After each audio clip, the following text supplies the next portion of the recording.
just confirm that it would be great if any of the participant can confirm that you see my screen. Anyone, please? Can you see my screen now? No, I can't see your screen. Okay, that is something new. Let me do that again.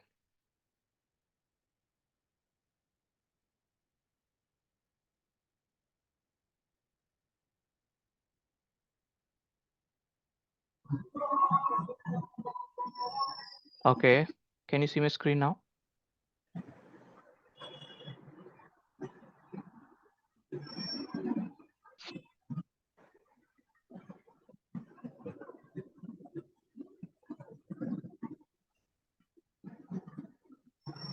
Any confirmation, please? I'll be Yeah, happy now to we take it. can able to see your screen. Perfect. Thank you so much.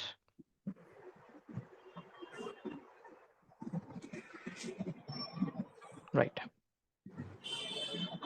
So let us start with why SaaS and what is the industry that we are talking about when we are coming to SaaS, right? So SaaS, as you know, that it is been implemented in many fields. You see that being implemented in aviation, you see that implemented in banking, right? So why specific are we talk about clinical research and SaaS? What is its importance? Let us understand a brief process. I'll not go much in detail about the clinical research process and all that stuff.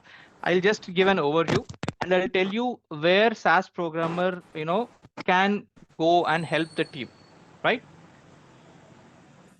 So first of all, so what is this clinical research process that we are talking about? Let us understand the background before going to SaaS, right? So for any drug that has to come into the market, right? The best example that I would take is recent, pandemic, and we got a lot of vaccines rolled out. You name it, like Covaxin, Covishield. So how does this vaccine come from the industry, the laboratory to our bedside? What is the process behind it, and who are all involved in this, right? So if you see first for any research process that I had to start, they should come up with a plan, right? In which hospital we are going to do it, how many patients we want for that process. So that project, I mean that document, I would request people to be on mute kindly. uh, Thanks for that. So let us come back.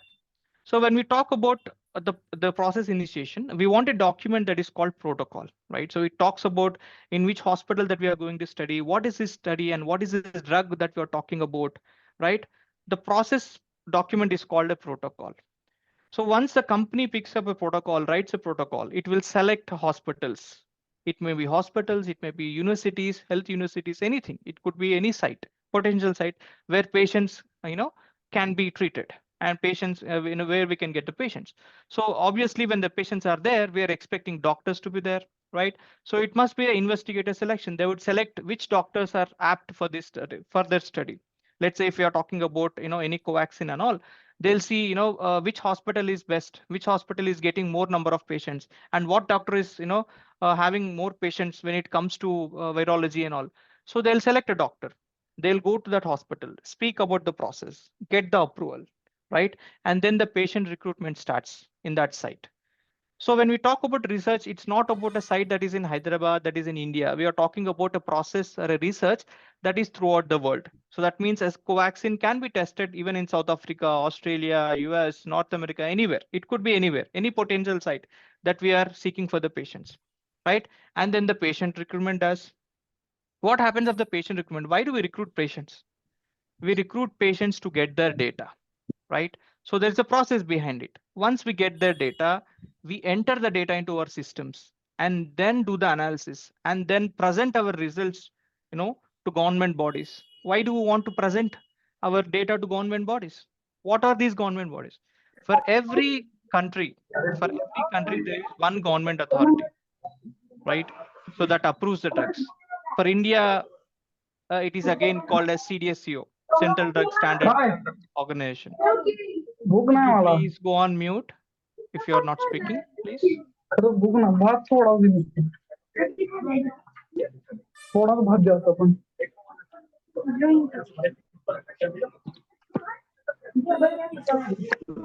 I request you to please go on mute. Thank you. So we are talking about presenting our data, our investigation, what we have collected from patients, right? So we should present that. Why we should present that? We should make sure that we did not, harm any patient in this process, right? How do we know that we did not harm any patient? We collected the data. There has to be someone who analyze this data and tell the government authorities, was see, I have collected 100 patients and none of them are having serious events, or none of them are having side effects. How do they know? These this is the area where statistical programmers come into play.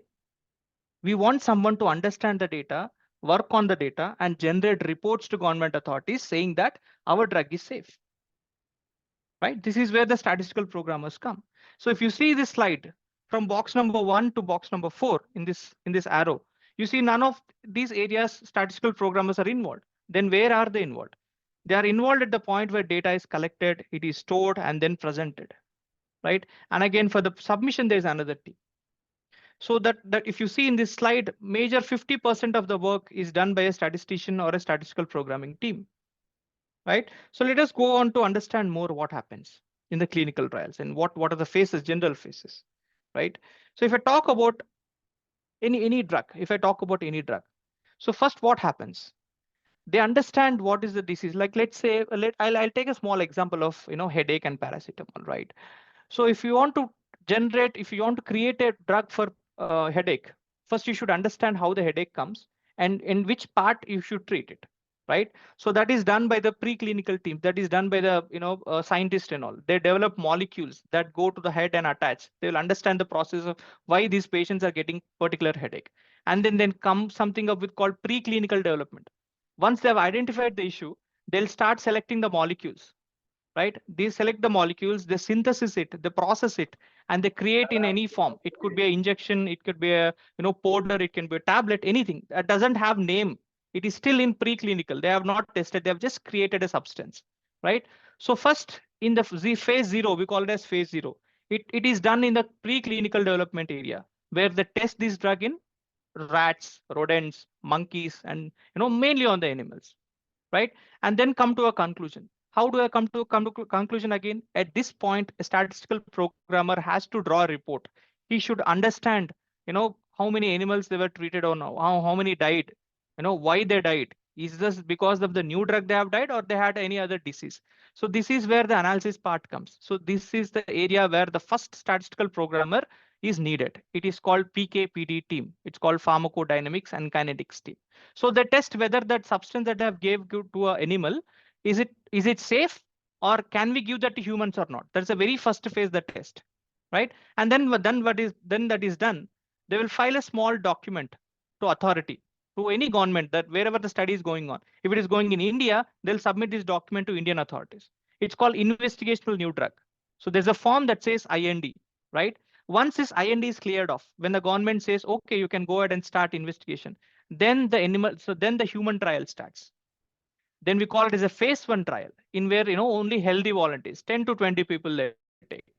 They'll give the drug and see how safe it is, how much dosage we can give to these people when they are healthy, they don't have any specific disease, right? And then once it is kicked off, at the end of phase 1, again statistical programmer has to analysis, and then the reports are sent, and then next go to the phase 2. In phase 2, now this time they'll not treat the healthy volunteers. They'll take people who are very specific to disease. For example, if you have created a drug for headache, then they'll recruit 200 to 300 headache patients who are having migraines, who are having very serious headaches, and then they start giving this drug to patients, right? And then they analyze.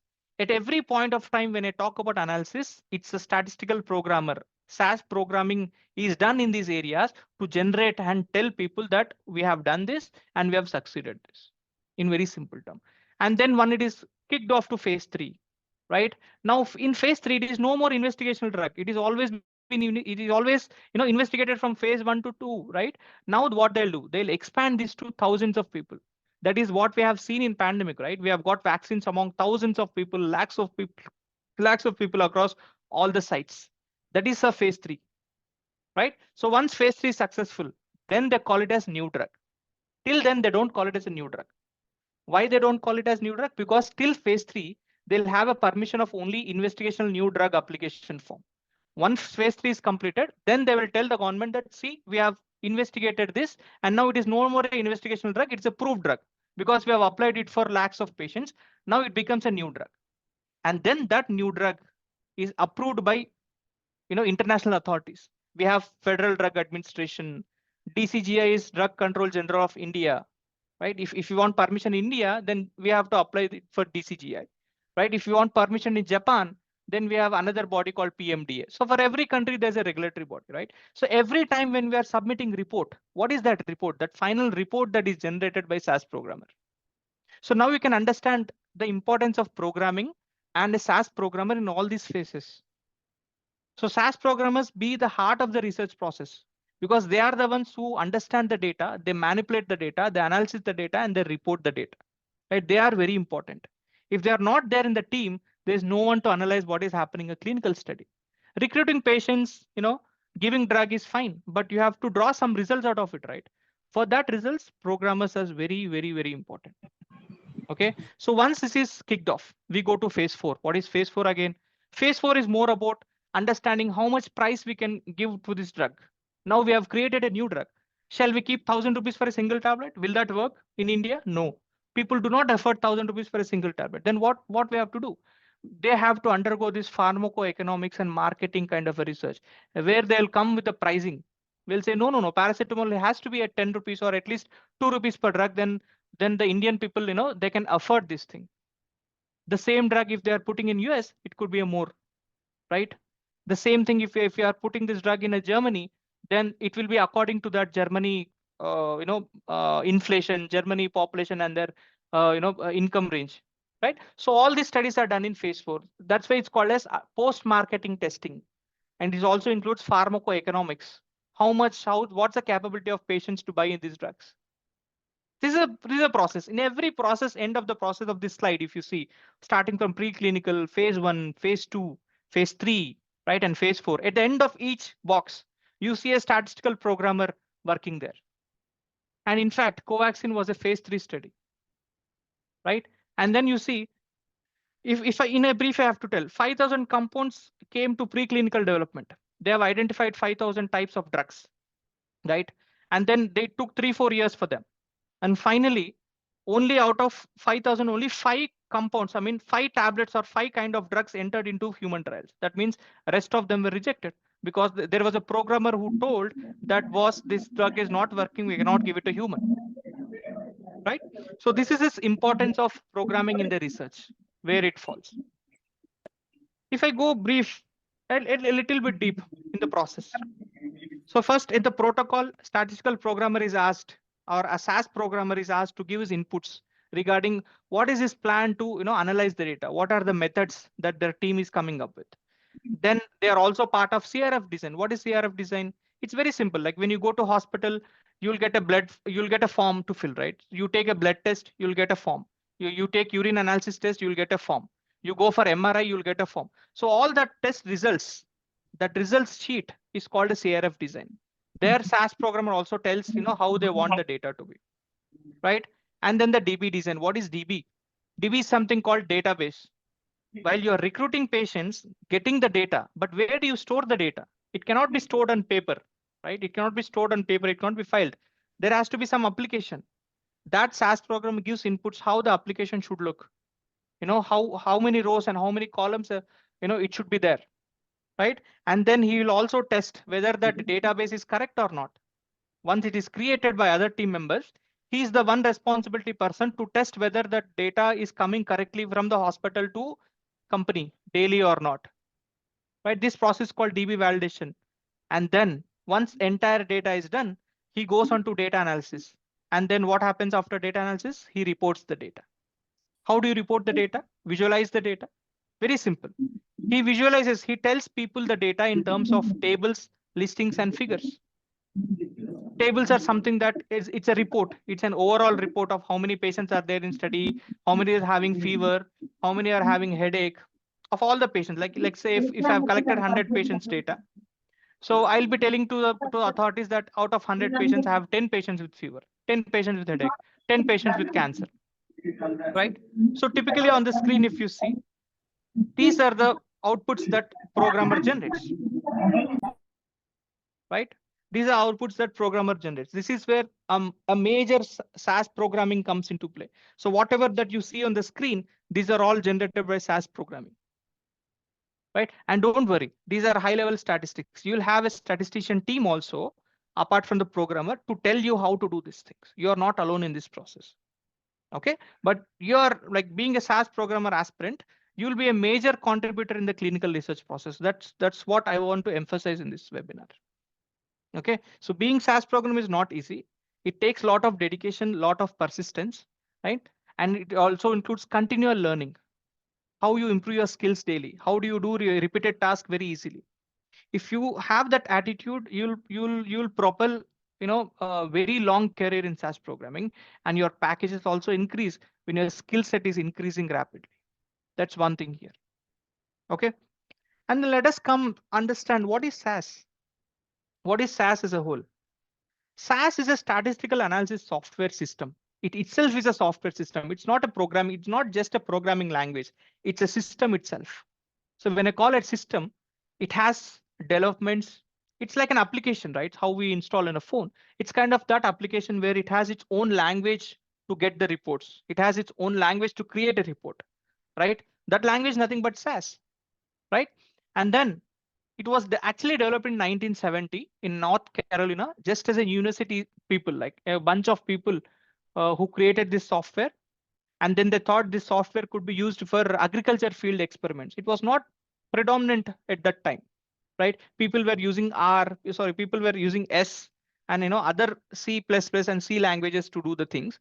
And then these people, university 4 or 5 people, they got up in 1970s and they got together and they created SAS. And one of this major person who was a founder of SAS is his name is Jim Goodnight, right? And he was one of the important person who created this SAS, and he applied this SAS programming and the software analysis for agriculture experiments. Now it is most widely used statistical software, and it is called a closed software system, not an open source. It's called a closed source. Why? Because it's a proprietary product.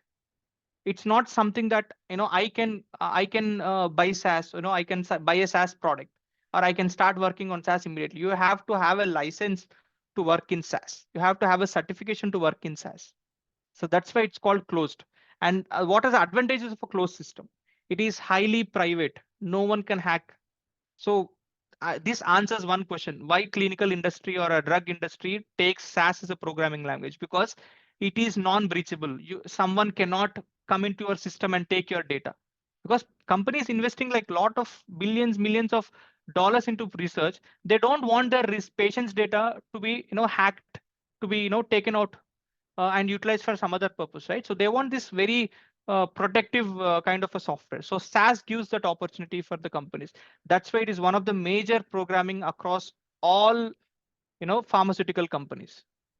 Now people are talking about R and all, but that will take 10 years now. From now it take 10 years because R is an open source. Anyone can easily take your data. Anyone can easily manipulate a company's data. So that is what not companies are looking at this moment. Okay, and then let us understand more about SAS, how the SAS came. SAS is kind of an object-oriented programming. So what is object-oriented? That means the concepts of SAS is similar like any other programming language. That means if I have to take a data, you have to just give a keyword different. But how you take a data is same in Python. How you take a data is same to R, and how you take a data from a part is same in SAS. So that means it's called an object-oriented. That means the process of taking the data, manipulating the data is same.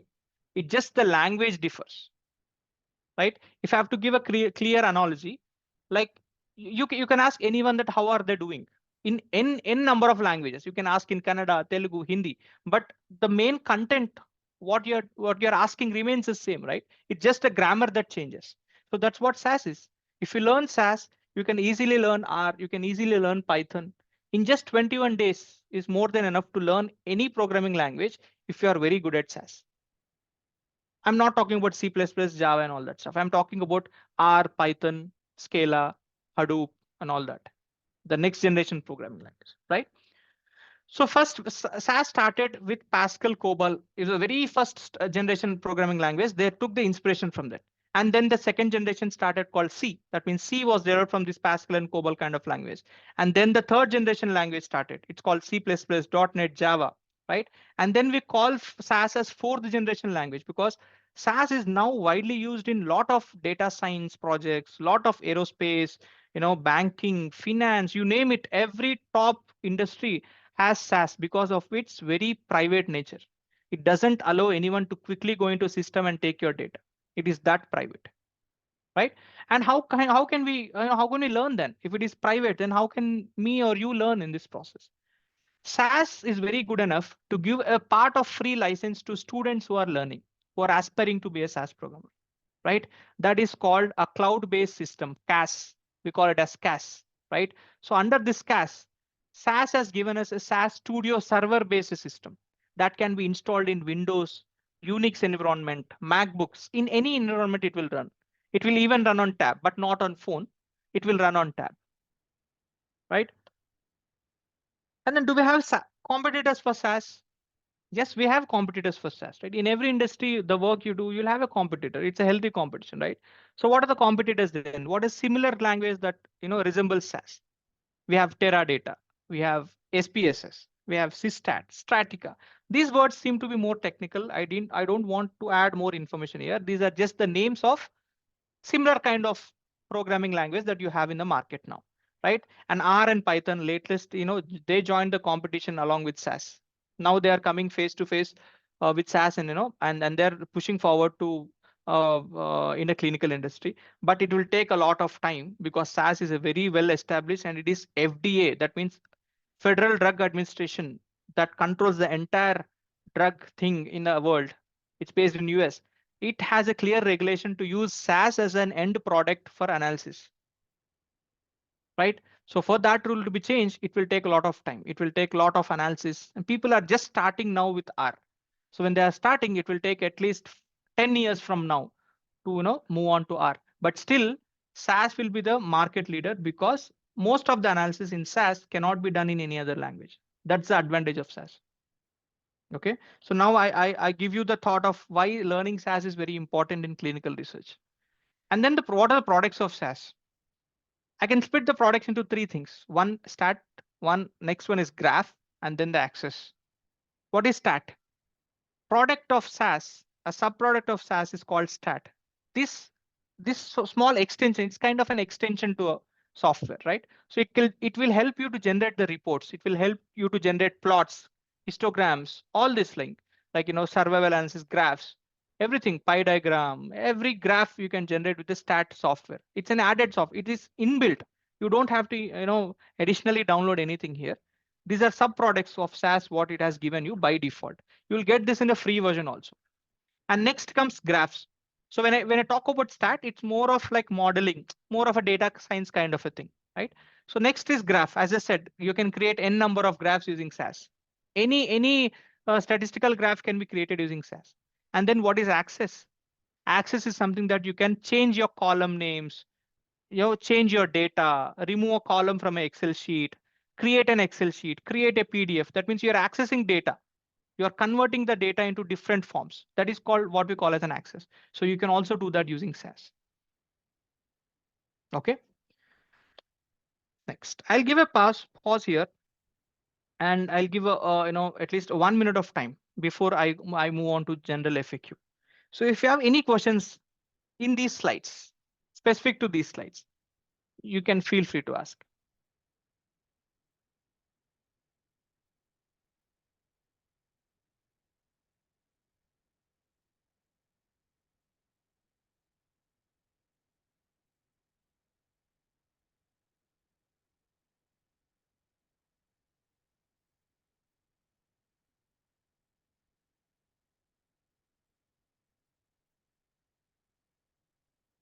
Well, so I take that silence as no questions, right? And then we'll come to the next part of agenda. Now that we have understood why clinical research, why we have to be aspirant in clinical research, and why SAS matters more in clinical research, we have seen, right? And what is SAS as a whole, we have also seen. Now I'll address some of the common FAQs that people have when they want to come into industry, right? So we'll understand, if you are coming for training or if you are going for any kind of a training, what software details you have to understand, where, on what you will be trained. That's the part, right? This is one of the common questions that people have around. So any student that will be trained in SaaS will be working on the latest SaaS Studio 9.4. That's the latest version by SaaS is released by far, right? And it will be taught by certified base and advanced trainers. You'll have live coding for 45 to 60 days. And then that will be 1 hour per every day. That is inclusive of Saturdays and Sundays. Unless and until we agree as a team, someone says I am not available or the trainer is not available, we can skip that day. But still, it will be an average of 45 to 60 days, 1 hour per day. And as a training module, you'll be given a daily handouts. Notes will also be sent via email every day. And 45 days, you'll be learning only base and advanced SaaS concepts, right? So when I talk about advanced, it's more about automating things in SaaS. It's like learning SQL, learning macros and all that stuff. And then for 15 days, we'll be learning on live project training. That means what happens in a real-time statistical programmer role, what he does when he goes to a job on on a morning to evening, what he is doing in that, right? We'll take you about that thing. So that includes C-disk programming skills. That's called SDTM, ADAM, and TFL. Don't worry with the wordings. I'll come to that, what is C-disk and all that stuff in the later slides. But still, so you'll have 15 days of live project training. That means we'll be with you every day for 15 days in helping you out to learn. And then don't think that we'll not be there after that. We'll be there with you. But after 15 days, we give a set of assessments to you. And every week we'll be in touch with you, how much you have done it as a team. So we will try to simulate how a real-time industry will work. For example, imagine that you're going into a SaaS programmer team. In a team, you have 5 members. So what does 5 members does?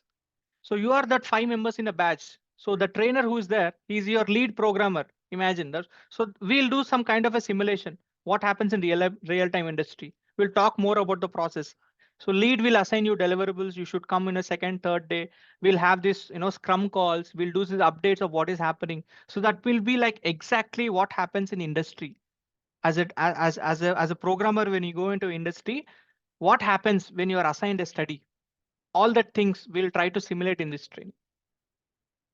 Okay, and as you see, I've just put a screenshot of how the SaaS Studio looks. You might have seen a lot of SaaS Studio, interfaces, Windows, EG, and all that stuff. But SaaS Studio is the latest one that SaaS is developing. I mean, it's also developed, but it's still ongoing development. And they have stopped Windows and Enterprise Guide, environment development. They have stopped it. They are putting all their efforts into SaaS Studio only now.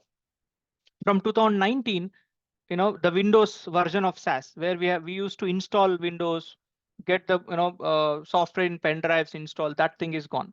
Now it is all server based. You have to create credentials that we will help you, and you have to enter those credentials into server, and you can open your server in any system that you want. There is absolutely no installation.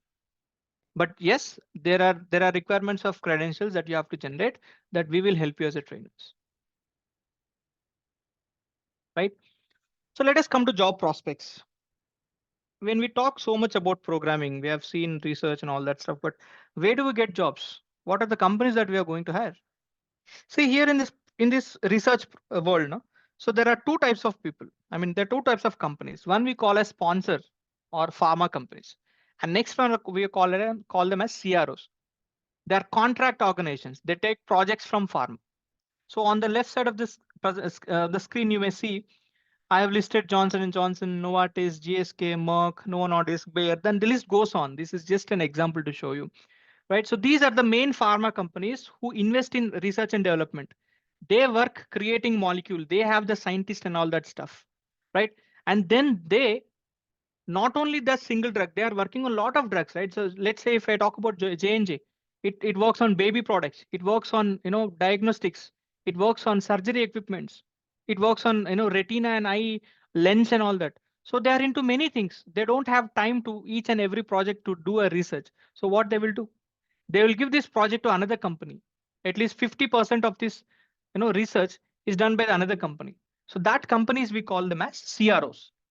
So CROs has nothing but contract research organizations. They do the research on behalf of sponsors. Okay, just give me a moment. Sorry for that. Yeah, I think now we are good. Yeah. So where are we? So these contract research organizations, they do the project on behalf of Johnson and Johnson, on behalf of Novartis, right? So these are kind of tech companies. These are kind of pharma companies. So you can find roles in all these companies because, as I said, when 50% of work is done in these companies, it is obvious that another 50% of work is done in these companies, right? So you have a lot of opportunities both. You can pick sponsor or CRO. From my perspective, as a fresher, in which company you have to go? You have to work at least 1 year or 2 years in a CRO because this offers a lot of learning to you in your early career. Then you can shift when you are settled down in the programming, then you understand that, okay, now I'm good with the programming, and then you have to make your shift to pharma. Pharma provides a lot of opportunities than CRO, to be quite honest. Okay, in CRO, it's all about the work, but in pharma, it's all about how you develop your skills more to a global perspective. You'll be working people with Australia. You'll be working in a team with China, Japan. So it will be very global kind of a work. So when you take other roles, be it medical writing, be it pharmacovigilance, most of these roles are very India resourced. That means only you'll be able to work only with Indians.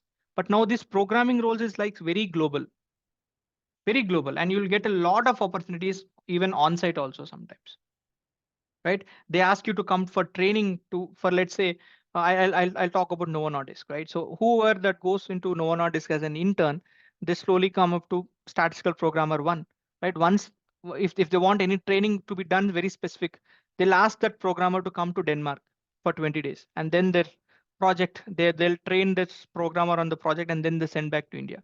And there are high chances when you are more than 4 years, you can permanently relocate to any of the major locations like J&J is in US, Novartis is in US, and Novo Nordisk is in Denmark. So it depends on your performance and not all that thing, right? But at an entry level perspective, I think this is the right time for people to come into pharma, especially into programming. Why? Because if you see the latest trend, I'm talking about the latest trend.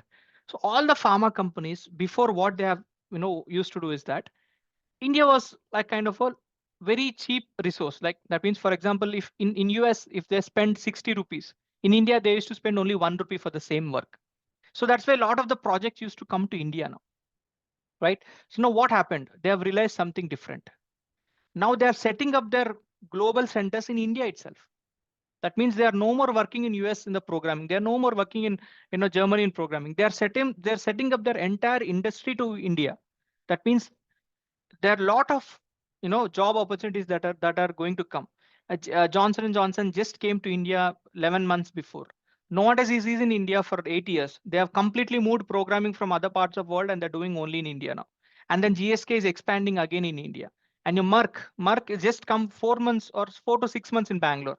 They have set up their global capability center in Bangalore. Same with Eli Lilly also. Same with Novo Nordisk. Novo Nordisk is there in Bangalore from 7 years. It's also in Hyderabad from 7 years, right? So they are moving their programming teams more to India now. So that means you get a lot of openings, a lot of opportunities in next 2 years. That's for sure. Okay. And then we'll move on to next thing. What will be the salary ranges? What are the expectations? When you come into industry with no experience, right? It's like 0 or less than 0, be it intern. The purpose I've given less than 0 is because I meant interns and co-ops who are freshly coming out of colleges who want to do internships. So the starting salary will be 5.5 to 6 lakhs per year. Okay. So you might think that, programmers in other industry are getting 20, 30. It's not like that. Clinical industry is very specific, right? So in other part in tech industry, anyone can be a programmer. Anyone can learn Java and be a programmer, Java programmer. But in clinical industry, apart from learning SaaS, you need to have clinical knowledge also. That is important. I'll come to the eligibility next in the next slide, right? So that's why what happens in first year, you'll end up learning a lot of things because companies investing you in a lot of resources. Cost to company is very high. They'll invest 5 to 6 lakhs apart from your CTC in the trainings. So that's why the package you see 5.5 to 6.5. And then when you have greater than 1 year to 2 years experience, you see the jump in the package. It is from 7.5 to 10 lakhs. It's almost like a 50% hike or 100% hike. And then when it is more than 2 years to 4 years, see another jump, 10 to 14. You see at the maximum salary ranges. So it was 10 for 2 years of experience. When it comes to 4 years, it's now 14 lakhs. That means 4 lakhs in 2 years. That means it's more than 15% of hike, right? And then believe me, when you have experience of more than 4 years, by 4 years, any programmer will be capable to lead a study. That means he will be a resource and he'll have 4 or 5 people below him, right? So that resource will anywhere get a salary from 18 to 25 lakhs, and it is not ending at 25 lakhs. I've just given a scenario of only 0 to 4. If it increases at a rapid rate, from 25 it can go even to 40 if you are more having 6 years of experience. It can go even to 60 if you have 10 years of, or 8 to 10 years of experience. I know people who are in also 1 CR of package at associate manager level. So I'm leaving that figure to you. Like, you have to set up your skills first, train as a fresher, get into industry, be there for 5 years, and you'll never regret about your career. It's very prospering, and it's very being an industry programmer. I'm telling you, I have around more than 7 or 8 years poorly into statistical programming. I also have in medical writing. So I was very happy when I changed transition that into a statistical programmer role, and I never look back, to be quite honest, in all these years. So it is very fulfilling, and it also serves a sense of purpose for your job, right? So I personally worked in Covaxin, Covishield vaccines. I generated reports for pediatric studies, right? Imagine that level of work we are engaged in, right? So when that Covaxin is rolled out, in hospitals, we were the first people who have been congratulated by ICMRs or scientists there. They officially congratulated us in a LinkedIn, or they visited our offices, and they have cheered up for the work we have done. So that kind of job satisfaction is not there in any other role, I must say. I'm not discouraging you for other roles, but I'm saying that this role will be very fulfilling for your career. You'll never get a chance to look back even and realize that you have done something wrong. It's always on the higher note. Okay. And as I say, our reference is the current market range, right? It will increase. As you know, the inflation increases in India. When things become costlier, the salary also gets increased and increased. So that I leave this salary range to your imagination. This is a current trend that I have observed, right? So when it comes to eligibility, who are eligible to be considered into this programmer roles? First of all, basic criteria is anyone with a life science having SAS knowledge, and SAS certification is must. Okay, that anyhow, if you go through trainings, you'll get it easily certified. That's the next part. But still, they expect a SAS certification. So what are the ideal candidates for this? When I talk about life sciences, who are the ideal candidates? Pharmacy, because directly clinical research, we are dealing with drugs. So B Pharm, M Pharm, PharmDs, and then BTech, MTech, MCAs in computer applications. They can also be involved in this programming role. And much ideal content, candidates will be from pharmacy with knowledge, with programming, and with very core life sciences with programming. So when I talk about people like MSc in bioinformatics, they are also mostly welcome. And statisticians, biostatistics, they have other department. They are not programmers. They are called statisticians or biostatisticians. So they can also be a programmer, but many number of people move into their core statistical team, right? And then comes MBA who have done business analytics. They have this idea of R, programming, Python. They can also be a very ideal candidate for our programmers. Okay. And then let us talk about CDISC. What is CDISC in this? I said, there will be live training for CDISC for 15 days. Why CDISC? Why there has to be CDISC? What is SAS? So as I say, our clinical industry is very much regulated, right? There are a lot of rules when you talk about a patient, how you take data from patient. Do you take the name? Do you take mobile number with the patient? No. So there are set of guidelines that we have to follow while collecting the data, while keeping the data in our company, and then while we are sending the data and we are analyzing the data, right? So the movement from hospital to our company and then report, there are a lot of guidelines that we have to follow. Those guidelines are nothing but CDISC guidelines. So this CDISC is like a central organization for everyone in the world. It will tell the rules and regulations that you have to follow while you program, while you collect the data, while you manipulate it, and while you report it, right? Under CDISC, If you see on the screen, I talk about PRM, I talk about C dash. So let us ignore this part because this is not SAS programmers work. SAS programmers work in tabulation analysis, collection, and this thing are done by other departments. So as a statistical programmer, you are supposed to work in data tabulation and analysis and reporting, right?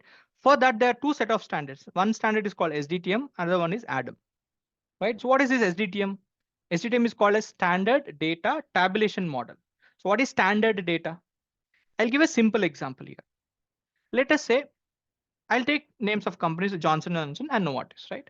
So Johnson & Johnson has created a drug for headache. Sorry, has created a drug for fever. And Novartis also created a drug for fever. Now, both of these drugs are finalized and they're reporting them to government body. While reporting, Johnson & Johnson says that I have created a drug for pyrexia.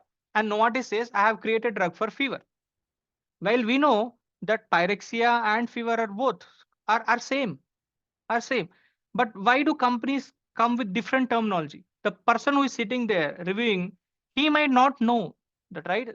If every company follow their own rules and regulations and they come up with own Excel sheets, and then how do we standardize these things? So that's why what CDISC has done, be it in every company, no matter which pharma, which CRO is sending a report to government body, they have to send the data in proper Excel sheets. I mean, like, imagine this as Excel sheet. So if I talk about AE adverse event, there has to be 6 columns, these observations. So if I talk about another Excel sheet, so your column name should be this only. Your column value should be this only. So these are the rules and regulations that SDTM talks about, right? And then the ADAM. So what is ADAM? Analysis data model.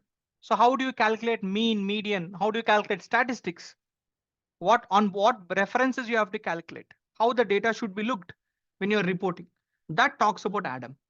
And then using SDTM and ADAM, we develop reports. Those are called T, F, and L. T for tables, F for figures, figures nothing but graphs, and L for listings. Listings nothing but entire Excel sheet that we send. Tables are nothing but a summary of the data, like how many patients are there in this study, how many patients withdrawn from the study, how many patients have got fever, like overall summary count. That is what we talk about a table, right? So this will be taught in a proper dermatology or any other project that we talk about in the live training. We will provide you 15 days of a live coding session. After 15 days, we will be with you for every week or so. We'll get in touch with you regularly. You have to do the project. Project is something that, as an aspirant, you have to do, right? So you come back to our questions and you ask us questions. We'll again connect and talk about it. And we simulate things, how, it is done in industry and all that stuff. Okay. And while coming to internship or project, as I said, we'll be giving you real-time training on CDISC, SDTM, ADAM, TFL. Upon successful completion, you'll get internship certificate also. And we will also encourage you to write SAS certification. We'll help you in every way that you will be getting certified. Okay. Not only that, we will also provide career counseling. We provide, if there's an interview scheduled, how should you prepare for the interview? What should be your resume, right? Is that company correct for you? Is that role correct for you? Are you eligible for that role? If you're not eligible, what are the skills that you should develop to able to get into that company? We'll talk about this in a regular sessions on any Saturday, Sunday weekends. We'll set up call and we'll talk about people who have joined in a batch, and we'll also be more proactive in helping you out. We'll create your resumes. We'll push your resumes also in the connects we have. It's a small industry. We have a lot of network connections, right? So we'll help you in that regard also to the best, right? And when it comes about curriculum, how we tackle this curriculum, how do we study this SAS? So I'll break down SAS into two concepts. First is base. So what base talks about? It is for people, it's for everyone, but we will make sure that people who never know programming, who do not know nothing about computer, they will learn about SAS. They'll learn about basic stuff in SAS, basic data handling and all that, right? So most of the fresher roles expect only base SAS programming. But still, you're also advised to take advanced SAS programming also, and it's like a combined class, right? So nowadays, when there's a lot of competition, you should not limit yourself with only basics. You should also push your limits to advanced SQL and macros concepts within SAS.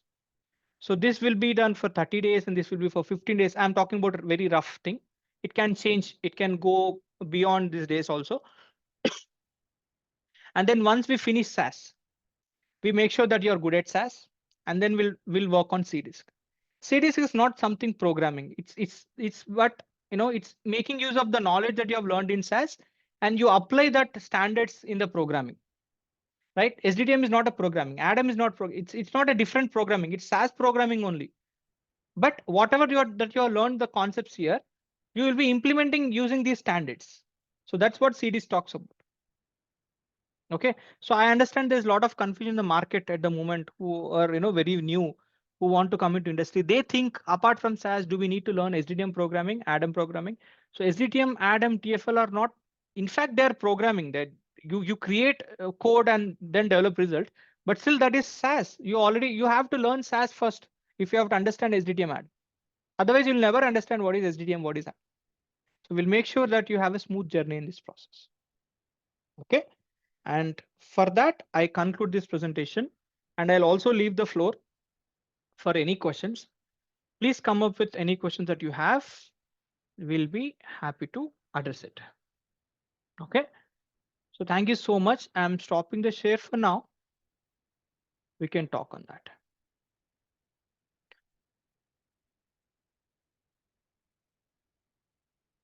So yes, Reshma, you're there.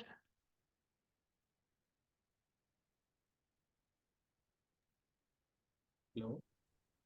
Yes. Hi, Prakash.